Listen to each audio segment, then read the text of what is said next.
My name is Ian Blackburn. I am a wine expert in Los Angeles. I run a website called learnaboutwine.com, and I've worked in fine wine all of my adult life. Run a wine store called Merchant of Wine.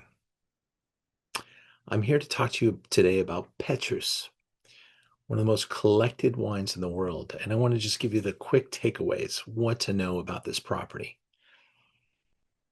It's just shy of 12 hectares and produces about 30,000 bottles of wine a year. It is 100% Merlot. Most people don't realize how important Merlot is to the Bordeaux appellation. Merlot is outplanting Cabernet Sauvignon. Cabernet Sauvignon is decoration for many of the great wines. A little bit of Cab here, a little bit of Merlot, a little bit of Cab Franc, a little bit of Malbec, a little bit of Petit Verdot. But out at Petrus, Petrus is 100% Merlot. And what sets it apart and why there's no equivalent is that it is grown in a very unique vein of blue clay. This heavy clay soil is not good for Cabernet. That is why the left bank of Bordeaux features Cabernet Sauvignon. The right bank has a much different soil composition and thrives for Cabernet Franc and Merlot-based blends. And yes, they use Cabernet to decorate their wines as well, but they only plant Cabernet on the limestone outcroppings. Let's go into some of the history of Chateau Petrus just to give you a little bit of material.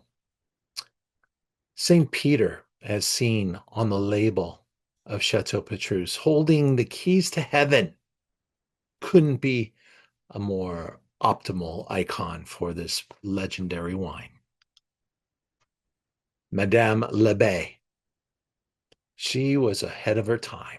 She knew this was a very important property and had the insight and ability to elevate this property at a time when no one even knew where Pomerol was located.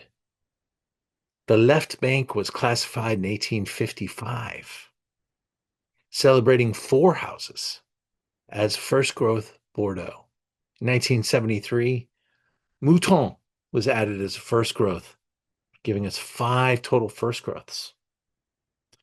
Today, Petrus, with a retail price, is approximately the equivalent of all five of those wines combined. Now, Madame Lebay combined her energies with Jean-Pierre Moex. Mr. Moex acquired the property and has now passed it on to his sons. But for a long period of time, Christian Moex operated at the helm of Petrus, and a lot of people identify him as the operator, but that is no longer true. His brother now owns Petrus, and Christian owns multiple other properties, including properties in California, Napa Valley, and other neighboring properties to Petrus. The Moex family is highly involved in the exploitation, the promotion, and the elevation of the Pomerol wine region. Owning Petrus is like owning a piece of art. It ages slowly. It matures in value. Purchase one today, you might see, oh, it's at the top price. Well, 20 years from now, who knows what that price will be? It could be 10 times what it is today. Mark this in the soil.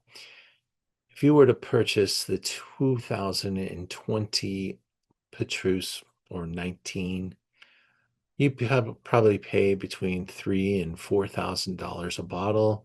US currency, 2026. So by 2046, let's hope my thesis is correct, that will be a $40,000 bottle of wine. Let's see if history rewards us. There are unknowns. Wine could become less valuable in the future.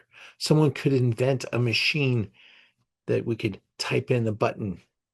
I want to taste the 81 Petrus, and computers go to work and synthesize the wine.